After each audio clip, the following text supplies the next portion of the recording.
আসসালামু আলাইকুম। যে আমি আরেকটি কমন সমস্যা নিয়ে কথা বলছি। এটা প্রায় লোকেরই হয়ে থাকে। এই যে বাত, এই বাতের জন্য আসলে বয়স লাগে না। দেখা যায় ছোটোকাল থেকে অনেকের বাত হয়, তারপরে বয়স হলে তো হয়ই, আরও বেশি যখন বৃদ্ধর দিকে যায় তখন তো আরও বেশি হয়। কারণ জীবনী শক্তিটা যখন দুর্বল হয়ে যায় তখন এই বাতের প্রবণতাটা বেশি। তার মূল কারণ হলো যে আমরা একটা গরিব দেশের মানুষ। আমাদের খাওয়া, খাদ্য, চলাফেরা কিংবা বাসস্থান যেখানে আমরা বসবাস করি সেগুলি সব তো স্বাস্থ্যপ্রদ না। তারপরে আমরা যে বাংলাদেশের বিশেষ করে শহর অঞ্চলে যে বাতাসগুলো, সেই বাতাসগুলো আমরা জানি যে খুব বিষাক্ত। আপনারা প্রায় পত্রিকা দেখবেন যে বাতাসে বিষ মিশছে। তারপরে সবজি বলেন, শাক সবজি, তরি তরকারি যাই কিছু বলেন, সেগুলিতে মেডিসিন দেওয়া, বিষ দেওয়া, মাছের মধ্যে পর্যন্ত বিষ দেওয়া, মাছ যাতে টাটকা থাকে, মাংসও পর্যন্ত কোনো মাংস যখন ওই দিন বিক্রি হয় না সেটাকে আবার ব্যবস্থা রেখে করে দেওয়া। অর্থাৎ প্রতিটা জায়গাতেই আমরা বাতাস নিচ্ছি নাক দিয়ে, তাও বিষ, মুখ দিয়ে নিচ্ছি বিষ, খাচ্ছি বিষ। তাহলে আমাদের শরীরে তো স্বাভাবিক পর্যায়ে নানা রোগ ব্যাধি হবেই। কারণ আমরা নিজেরা নিজেদেরকেই ধ্বংস করছি। এরকম আত্মঘাতী একটি জাতি পৃথিবীতে খুব কম আছে, যে খাবারের মধ্যে যা জীবনকে বাঁচায় সেই খাবারের মধ্যে পর্যন্ত আমরা বিষ মিশ্রিত করে দিচ্ছি। কত বড় বেদনাদায়ক, দুঃখজনক। তাই দেখা যায় যে আমাদের এই বিভিন্ন সময়ে, আমাদের বিভিন্ন বয়সে এই বাত আক্রমণ করে। আমি আজকে যে বাতটার কথা বলবো সেটা আমি দেখাচ্ছি, সেটা হলো এইটাকে বলে আপনার হাড়ের বেষ্টনী। অর্থাৎ এখানে কিন্তু যখন এই কবজিটা দেখেন, এখানে যদি হয়, এখানে একটা জোড়া আছে যার জন্য বাঁকা করা যায়, ঠিক হাঁটু, তারপরে পায়ের যে কবজি, তাই না? কিংবা এই যে এটাও কিন্তু আমরা এই যে পাকা করতে পারি, এখানে বেষ্টনী আছে, তাই না? এখানে ভিতরে রস আছে যেগুলি আপনাকে পিছলা আছে, যেগুলি আপনার সহজেই করে যায়। এখানে আছে, এই যে এখানে এই হাড় বেষ্টনী বলে, অস্থি বেস্ট বলে আর কি। এটা পেরিওস্টিয়াম বলা হয় ইংরেজিতে, পেরিওস্টিয়াম।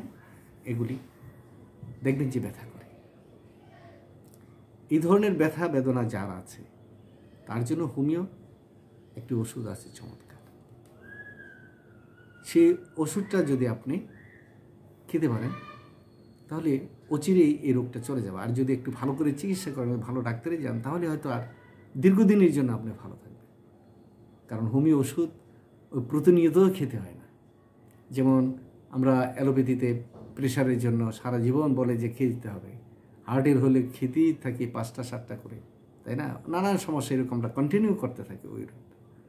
কারণ ডাক্তাররা বলে যে ওষুধ বন্ধ করবেন না, সাবধান, তাহলে সমস্যা আছে, হার্টের সমস্যা, আপনার কোলেস্ট্রল কমানোর জন্য সবসময় একটা ওষুধ খেতে হয়, রক্ত পাতলা রাখার জন্য একটা ওষুধ খেতেই হয়, তারপর ব্লক যাতে না হয় সেই জন্য একটা ওষুধ খেতে হয়, এরকম। কিন্তু হোমিওপ্যাথিতে তা না।